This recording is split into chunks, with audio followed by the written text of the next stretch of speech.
Boa tarde, meus irmãos. Graça e paz a todos.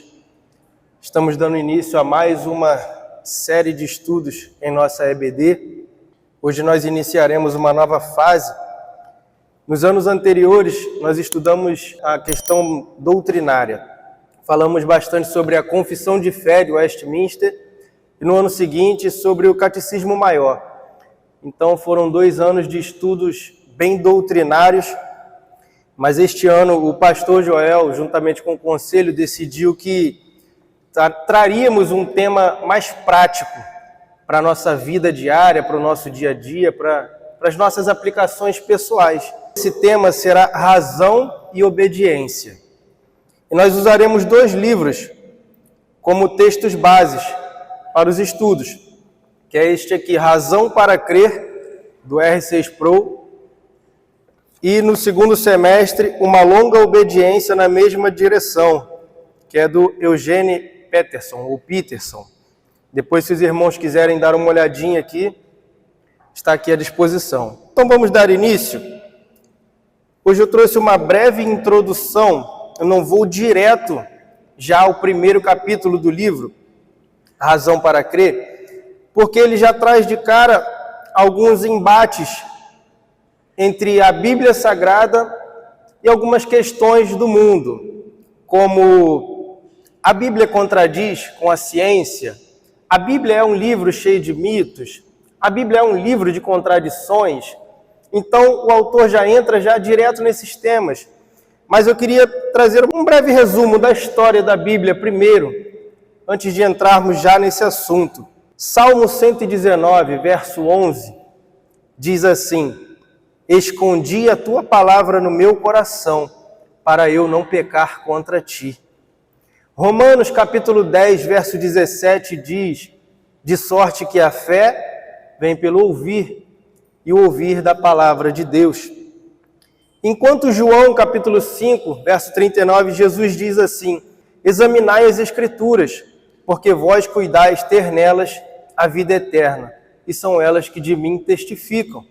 E no livro de Mateus 22, verso 29, Jesus, porém, respondendo, disse-lhes: errais, não conhecendo as Escrituras, e nem o poder de Deus.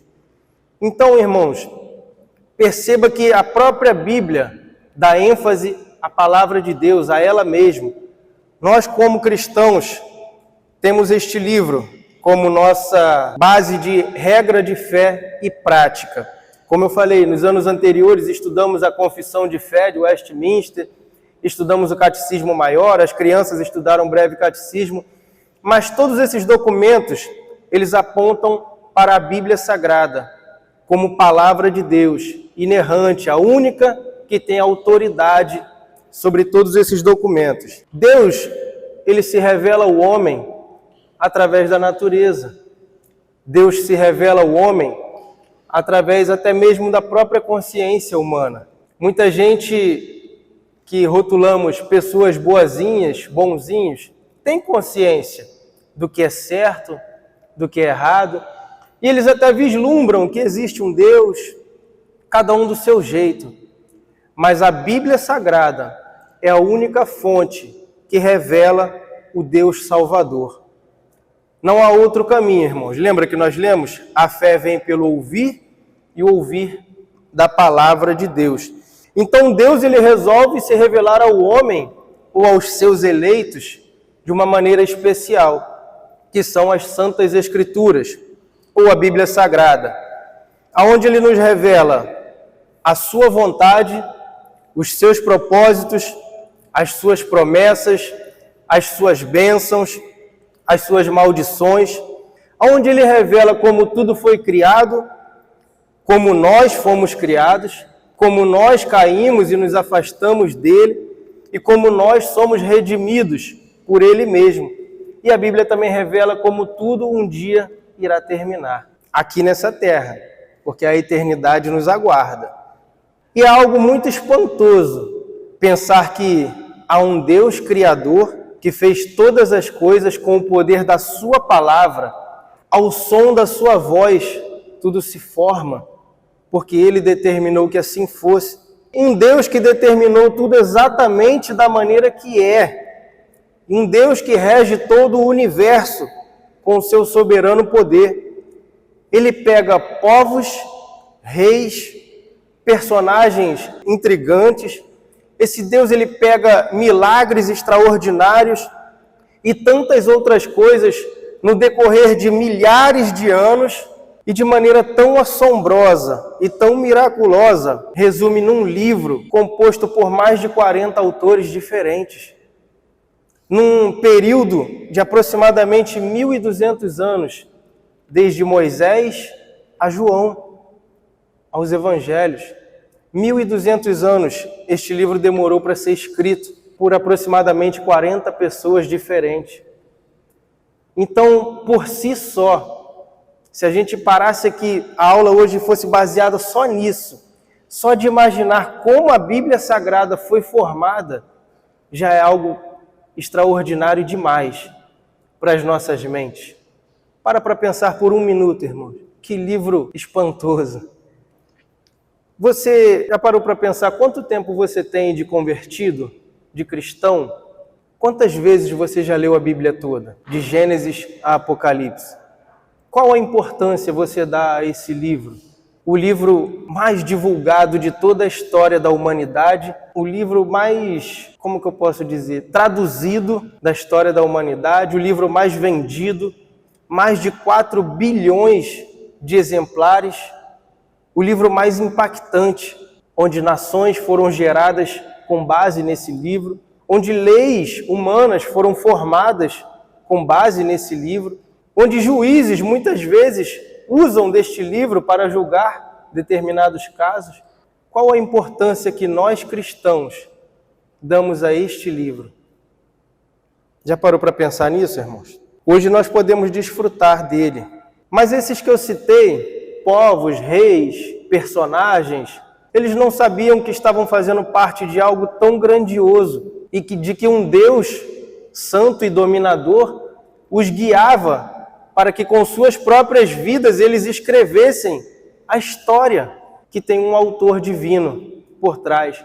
Não foram as mãos de Moisés que escreveram o Pentateuco. Não foram as mãos de Davi que compuseram salmos e cânticos para Israel. Não foram as mãos de João que escreveram o Apocalipse. Não foram as mãos desses homens, não foram as mentes desses homens, não foi o coração desses homens que determinou essas coisas, mas foi o próprio Deus. Para que um dia a Igreja de Cristo tivesse conhecimento de toda a revelação do ápice de Cristo. Porque de Gênesis a Apocalipse, o tema central é Jesus Cristo, irmãos. Nós somos uma igreja que se diz cristã. A nossa base é a Bíblia Sagrada.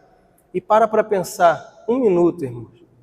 Deus usou milhares de anos, centenas de personagens ou milhares de personagens com suas próprias vidas para apontar para somente um alvo: Cristo, o mediador, o redentor, aquele que veio para nos resgatar.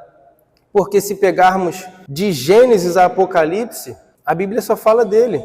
Ele é a semente da mulher que pisa na cabeça da serpente.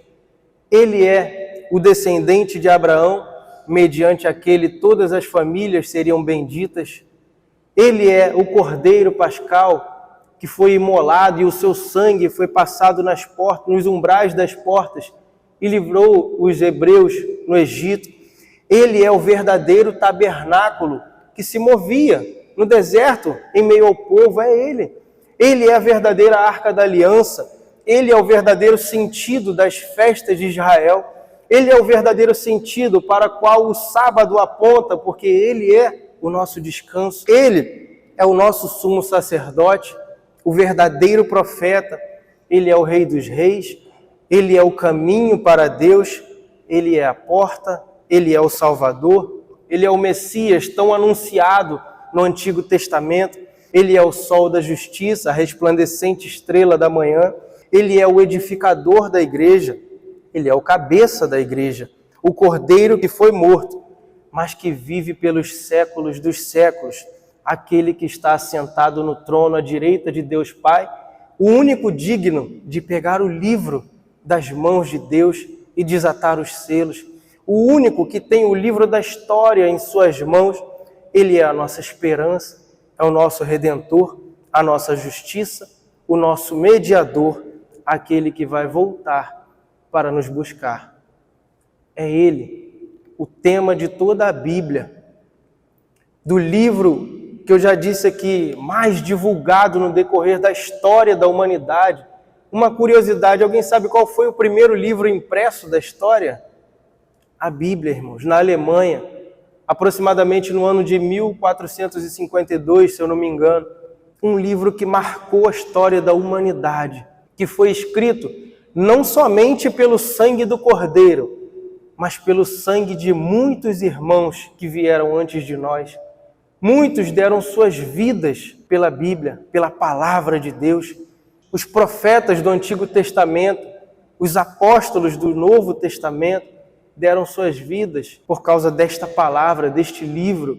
Que dirá do apóstolo Paulo, um dos homens que mais escreveu passagens bíblicas. Ele, se não me engano, são 13 livros que ele tem, que compõem a Bíblia. Aliás, a palavra Bíblia, o livro dos livros, tem a sua tradução que vem do grego, coleção de livros, biblioteca. Então, irmãos, um livro, o livro dos livros, que é composto, na verdade, por 66 livros, que foi escrito durante aproximadamente 1.200 anos, por mais de 40 autores diferentes, hoje está nas nossas mãos. Com tanta facilidade, temos ela em mídias, temos ela impressa, temos ela em tantos idiomas. E qual uso nós temos feito dela? Ela tem, como eu disse, levantado nações, tem sido a base de leis, de reinos, de povos antigos. E muitos povos prosperaram porque tiveram a sua base cultural bíblica. Muitos povos. E hoje nós estamos aqui. Mas o livro que foi mais divulgado, o livro que foi mais vendido da história, o livro que tem mais poder em todo o decorrer da história da humanidade, durante todo o período de sua existência, ele foi alvo de grandes ataques, ele foi alvo de grandes levantes, e como eu disse, este livro que nós vamos meditar, o autor R.C. Sproul, ele já vem abordando temas como este. Muitos se levantaram dizendo que a Bíblia Sagrada é um livro cheio de mitos e fábulas, porque, como eu disse, por si só, irmãos, só de você acreditar na existência da Bíblia, e ela existe porque ela está em nossas mãos, mas só de acreditarmos na existência dela, como ela chegou até nós, já é algo extraordinário. Nenhum livro da história foi contextualizado da forma que a Bíblia foi. 1.200 anos, 40 autores diferentes, impactou o mundo, mudou a trajetória de povos, reinos, nações, tem poder para transformar um homem caído em um filho de Deus. Então, homens poderosos se levantam contra a palavra de Deus, contra a Bíblia Sagrada, para tentar enfraquecer a confiabilidade deste livro. E muitos dizem, são só fábulas, porque o que dizer, irmãos, diante de um livro que começa no início, o mundo era vazio e sem forma, não havia nada. Mas o Espírito de Deus pairava sobre o nada. E ele disse, façamos todas as coisas. E Deus, com o poder da sua palavra, cria todas as coisas. O homem, por si só, de maneira natural, não consegue conceber esta obra. Então temos aí muitas teorias da criação, da evolução, o Big Bang, a origem, dizendo que o homem tem a sua origem vinda do macaco. Algumas vezes eu brincava com os amigos de trabalho e falava assim, então será que se os macacos continuarem se reproduzindo nos zoológicos, amanhã quando a gente chegar lá vai ter uma criança lá dentro? Porque, irmãos, é muito mais louco pensar que o mundo é obra do acaso, de uma faísca no universo criar algo tão perfeito. Tem que ser muito mais crente para crer no ateísmo do que para crer que existe um Deus por trás de todas as coisas. Então o mundo se levanta dizendo que a Bíblia é só um conto de fábulas, mitos, e quando se deparam com coisas tão extraordinárias que são ditas na Bíblia como palavra de Deus, o mundo fica atordoado, porque não consegue. Lembra que a palavra de Deus diz que o homem natural não consegue conceber as coisas de Deus, do Espírito. Se o Espírito de Deus não revelar isso em nossos corações, ao homem natural é impossível crer. É impossível crer que o Deus Criador do universo se fez homem, humilhou-se a si mesmo, se fazendo servo. Porque no mundo em que vivemos, o mundo pós-moderno que exalta aquele que tem mais poder, é impossível crer que o que tem mais poder quis se humilhar para resgatar a sua criação. É impossível o homem natural entender que Deus amou o mundo de tal maneira que sacrificou o próprio Filho por amor de nós. É impossível o homem natural, o mundo, crer que em Deus agradou moê-lo, como está escrito em Isaías 53. Porque a mensagem da Bíblia, irmãos, é uma mensagem de amor e de esperança, uma mensagem de paz que ultrapassa qualquer entendimento humano. Lembra que eu falei que a Bíblia trata da criação, queda, redenção e consumação? Quando nós caímos, quando os nossos pais caíram em pecado, o que nos ligava a Deus de maneira santa e perfeita foi corrompido. Perdemos a aliança que tínhamos com Deus. Perdemos a capacidade de compreender de maneira tão simples como Adão e Eva compreendiam no paraíso. Ali caminhavam lado a lado com Deus. Perdemos, não temos mais essa percepção santa que eles tinham. Então hoje somos uma raça caída, herdeiros do pecado, mas que temos o poder de Deus revelados em um único livro, intrigante, extraordinário, impactante, mas está neste livro. Quando você pega a Bíblia e examina as palavras de Deus, automaticamente reflete em você, porque quando você examina a Bíblia, quando o Espírito de Deus te traz a iluminação necessária, você começa a se examinar a si próprio e você começa a perceber que você necessita daquelas palavras e necessita daquelas coisas. Você começa a perceber que ele não é um livro comum. É um livro extraordinário, com um autor divino, uma mente extraordinária. Então, irmãos, vou tentar fazer um resumo breve aqui, porque a hora voa. Mas como eu disse aqui, como que esse livro foi formado? Como que a Bíblia chega até nós? Porque, como eu disse, mais de 40 autores diferentes, no decorrer de cerca de 1.200 anos, de Moisés até o apóstolo João, o povo hebreu do Antigo Testamento, eles já tinham o costume de anotar, fazer relatos, tanto que nós temos os profetas, eles ditavam tudo o que Deus lhes dava, eles escreviam, e eles passavam de gerações para gerações, tanto de maneira escrita quanto de maneira oral. Então isso já é um costume do povo hebreu do Antigo Testamento. E quando Cristo vem, estou resumindo, tá, irmãos? Quando Cristo vem e ele funda a igreja na terra, essa tradição continua com os primeiros cristãos. Perceba que temos as epístolas, as cartas, temos os evangelhos, temos o livro de Atos dos Apóstolos, que é um livro histórico, e eles foram registrados, e eles foram passados de uma igreja para outra, então já havia a tradição de escrever. Claro que isso vem do próprio Deus. O homem não sabia, eles não faziam ideia do que estavam fazendo. Isaías não tinha ideia do que estava fazendo quando ele anotava em seus papiros, e aquilo era distribuído entre os israelitas. Mas aquelas ideias, aquelas vivências, aqueles milagres, tudo era anotado e era passado, era transmitido como palavra de Deus. E então Cristo vem, funda a igreja, tudo isso é anotado minuciosamente com o auxílio do Espírito Santo.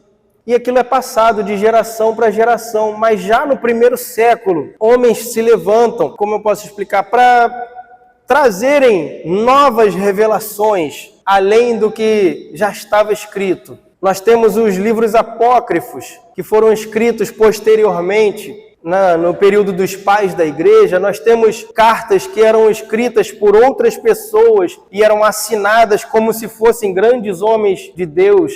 Um exemplo, se eu quisesse escrever uma carta para vocês, coitado de mim, eu sou um Zé Ninguém, mas se eu quisesse que essa carta tivesse um peso, no final eu poderia assinar: eu, reverendo Joel, vos digo. Então muitas pessoas vieram e escreviam cartas em nomes de outras. No período entre Malaquias e João Batista, há um intervalo de cerca de 400 anos em que não se levantou profeta em Israel. Mas muitos homens escreveram muitos livros que não eram inspirados por Deus. Livros apócrifos, livros que até são usados como história, mas não tem poder canônico, não tem inspiração divina. E ali no início do século IV, depois de tantos acontecimentos, deixa eu resumir aqui um pouquinho antes, o que levou a igreja a se reunir períodos depois para dizer: não, peraí, vamos separar o que é inspirado por Deus e o que não é. Alguns homens se levantaram, e eu trouxe aqui 2 exemplos só. No início do século I, II ali, veio um homem cujo nome era Marcião. E ele tentou até fazer essa separação entre livros canônicos e não canônicos. Mas ele trouxe algo dizendo ser uma revelação que ele havia tido por Deus, dizendo que o Deus do Antigo Testamento não era o mesmo Deus do Novo Testamento. Porque ele dizia, esse homem dizia, que o Deus do Antigo Testamento era um Deus mau, que mandava matar, que mandava fazer guerra. E o Deus do Novo Testamento era um Deus de amor, um Deus bom. Então, isso trouxe já um grande embaraço para a igreja. Em seguida veio um homem chamado Montano, com 2 profetisas, e ele dizia que aquelas mulheres, quando tocavam suas harpas, o Espírito Santo vinha sobre elas e elas profetizavam. Então os pais da igreja pararam e disseram assim: peraí, está virando bagunça. O que é de Deus e o que não é de Deus? Então a igreja passou a se reunir, houveram encontros, concílios, e no 4º século a igreja fecha um cânon, ou seja, eles decidem que somente os 66 livros, que são os que nós temos hoje, são os inspirados por Deus. Mas tiveram critérios, irmãos, não foi de qualquer maneira. Eles usaram o seguinte: já haviam os livros do Antigo Testamento, que são os profetas maiores, os profetas menores, os Salmos, Gênesis, que está englobado no Pentateuco. Então, os 39 livros do Antigo Testamento, mais os 27 do Novo Testamento. E o critério que eles usaram foi o seguinte: para os livros do Novo Testamento, vamos conferir a apostolicidade. É isso a palavra? Apostolicidade. Ou tem que ter sido escrito por um dos apóstolos de Cristo realmente, ou alguém muito próximo aos apóstolos, ou que andou com Cristo. Então, essa foi a primeira característica. Então, já descartou um monte de livros que não tinham autenticidade apostólica. E a segunda característica era que eles tinham que trazer o mesmo assunto, o mesmo tema do Antigo Testamento, tinham que ter concordância com os ensinamentos, tanto dos apóstolos, quanto de Cristo, quanto do Antigo Testamento. Então tinha que haver concordância. Se você pega os livros apócrifos, alguns, e começa a ler, tem todo tipo de livro, tem todo tipo de... Por exemplo, os evangelhos, eles não são muito claros quanto à infância de Jesus Cristo. Nós não temos muitos detalhes sobre a infância de Jesus Cristo, mas muitos livros apócrifos dão relatos, até mesmo loucos, irmãos, a respeito da infância de Jesus Cristo. Mas não havia outros livros que concordassem, então eles eram descartados. Eles não tinham apostolicidade, não tinham concordância com o ensino dos apóstolos, com o ensino de Cristo, então eles eram descartados. Para resumir, a igreja se reúne aproximadamente no século IV e fecha o cânon bíblico com os 66 livros que nós temos hoje. Os livros do Antigo Testamento foram escritos em sua maioria em hebraico e aramaico, do Novo Testamento em grego. Tempos depois, a igreja romana, um papa, ele traz um homem chamado Jerônimo e pede para que aquele homem traduza todas aquelas traduções de outras línguas para o latim. Daí veio a Vulgata Latina. Estou resumindo a história ao máximo, tá, irmãos? Por causa da hora. Então, a Igreja Católica Romana traduz todos aqueles escritos que eram em hebraico, aramaico, grego, traduz para o latim, conhecida como a Vulgata Latina. Só que Jerônimo, ele pega por sua própria vontade alguns desses livros apócrifos e acrescenta na Bíblia. Tanto daí veio a Bíblia Católica.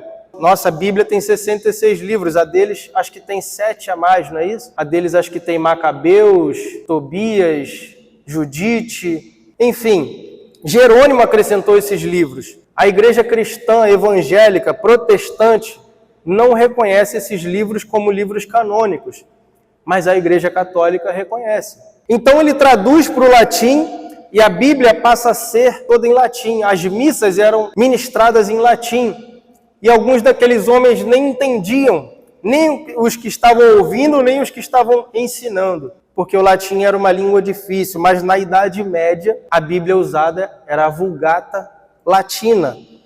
Até que um homem chamado Lutero, não sei se os irmãos aqui conhecem, homem conhecedor do grego, do aramaico, do hebraico, Deus o ilumina o seu coração, ilumina a sua mente, e ele resolve escrever as suas teses, divulgar as suas teses. Ao ler as Bíblias no original, todos conhecem a história da Reforma? Preciso falar mais algo? Então, daí vem a Reforma Protestante. Volta-se a Bíblia para o original, daí vem o protestantismo. Então, a Bíblia é traduzida novamente para o alemão, ele pega os originais e traduz para o alemão e começa a distribuir nas línguas de cada lugar. Então, esse é um pequeno resumo de como a Bíblia chegou até nós. Como eu disse, irmãos, por si só a história da Bíblia já é algo extraordinário. O tema da Bíblia, a história de como ela foi composta, a história de como ela foi escrita, a história de como ela chegou até nós, de como ela transformou o mundo, de como ela trouxe a reforma protestante, a contra-reforma, quantos concílios, quantas brigas, quantas guerras, quantos reinos contra reinos por causa deste livro. Então, se é um livro tão divulgado, é normal que ele tenha muitos opositores. Então, o primeiro fato de que a Bíblia é bem criticada é esse, porque é o livro mais vendido, é o livro mais divulgado, é o livro mais mencionado ao redor de toda a história humana. Então, é normal que muitos críticos se levantem. Qual é a principal razão dessa acusação que eu falei? A Bíblia ser cheia de mitos e fábulas. A principal razão é que é um livro que contém muitos milagres extraordinários. Como eu disse, o homem natural não consegue crer. Então o homem natural diz, isso é mentira, isso é mito, isso é fábula. Não é possível que isso exista. A definição para a palavra mito é qualquer história fictícia. Mas nós sabemos que não é assim. Porque grandes homens, grandes filósofos, até mesmo grandes cientistas se levantaram com suas teorias, tentando provar que a Bíblia não era confiável. Esses homens passaram e as suas teorias viraram poeira, caíram no esquecimento. Mas a Bíblia Sagrada, como palavra de Deus, segue para o alvo divino, aquilo que ela foi proposta por Deus. O homem nunca vai ser capaz de destruir, ainda que ela seja perseguida, ainda que ela seja queimada na fogueira da intolerância, ainda que ela seja posta todos os dias como um livro cheio de mitos e fatos mentirosos e contradizentes. Todas essas teorias caíram por terra e continuam caindo até hoje. Nós vamos entrar na próxima aula num tema, a Bíblia, ela é contra a ciência é contra a Bíblia. Nós vamos falar um pouco disso.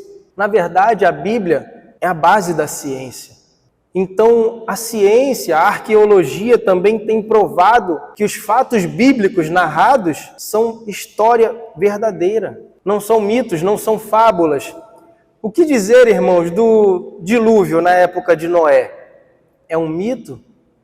Ele se confunde com a narração da mitologia babilônica. A mitologia babilônica também conta um fato de um dilúvio mundial.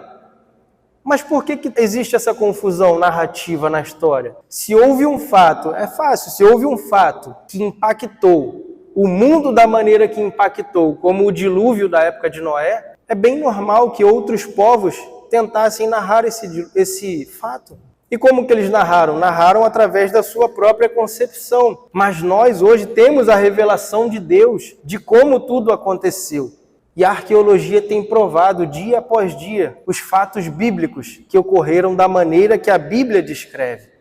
Jesus Cristo, por muitas vezes, é confundido com alguns deuses da mitologia grega, porque um homem, como eu disse, assim como a Bíblia, Jesus Cristo transformou a história da humanidade. Então é normal que outras religiões e outras etnias tentem relatar esse fato, mas da concepção deles. Mas nós temos a revelação divina de como tudo isso aconteceu. Então, irmãos, tentei resumir um pouco da história da Bíblia, só para que você pudesse ter ideia, como eu posso dizer, me foge a palavra, irmãos, de tanta qualidade que a Bíblia tem, para que você pudesse ter uma ideia do peso que este livro tem, para que possamos entrar em assuntos delicados que gera tanta discordância ao redor do mundo. Então, nas próximas aulas, nós vamos adentrar diretamente nesses grandes embates, se a Bíblia é mito, se a Bíblia é fake ou não é, se a Bíblia contradiz a ciência, se a Bíblia se contradiz a si própria, porque tem versículos que são de difícil interpretação. E parece que há uma contradição, mas não tem contradição nenhuma na Bíblia, já foi provado. Então, são temas que são muito interessantes para que nós possamos aplicar na nossa vida diária e para que nós possamos nos preparar. A palavra de Deus diz que nós temos que ter sabedoria para responder com mansidão todo aquele que perguntar a causa da sua fé. Você conhece a Bíblia, irmãos? Vou fazer a pergunta de novo que eu fiz no início. Quanto tempo você tem de cristão? Quantas vezes você já leu a Bíblia toda? De Gênesis a Apocalipse. Muitos cristãos não leram a Bíblia toda. Muitos cristãos têm a Bíblia como um amuleto místico dentro de casa, né? Deixa aberto ali no Salmo 91 e vai espantar o olho grande, vai espantar demônio. Não, irmãos. A mensagem de Deus é para que nós examinemos a sua palavra, para que nós nos alimentemos de sua palavra, para que possamos estar firmes no dia mau, para que possamos estar firmes quando vierem as tempestades, a chuva, quando vierem os ventos. Lembra que Jesus disse? A casa não cairá porque está edificada sobre a rocha. É a palavra. Então, vamos encerrar a aula de hoje por aqui, mas pensem nisso. Leiam a Bíblia, meditem na Bíblia, comam deste alimento, que seja um alimento diário para vocês. E na próxima aula nós vamos entrar aqui mais a fundo nos primeiros capítulos do livro Razão para Crer. Amém?